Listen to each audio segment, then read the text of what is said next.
আমরা কোন ঠাকুর দেখতে যাচ্ছি? হ্যাঁ, ইয়েস।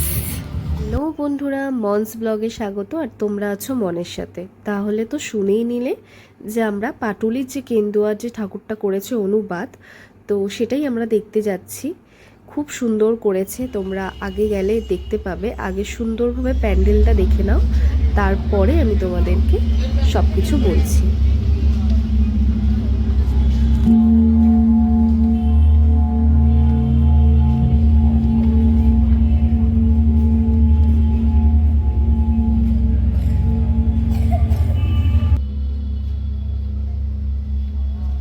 আমরা যতই ভিডিওতে আমাদের এরকম প্যান্ডেল আমরা দেখি না কেন, সামনে গিয়ে যে দেখার যে অনুভূতিটা একদম কিন্তু অন্যরকম, তাই না? নিজের চোখে এত সুন্দর লাগে দেখতে।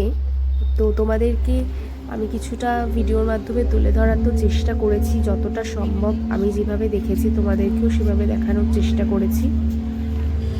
ভিডিওটা কীরকম লাগছে এবং আগের ভিডিওগুলো কীরকম হচ্ছে অবশ্যই কিন্তু কমেন্ট করে জানাবে। আর কেন্দুয়া ঠাকুরটা সত্যি ভীষণ ভালো করেছে। আর প্রতিমা নিয়ে তো কোনো কথাই হবে না, প্রত্যেকবারেই নতুন নতুন ঝলক নিয়ে আসে কেন্দুয়া। তো এইবারেও এনেছে, খুব ভালো লেগেছে।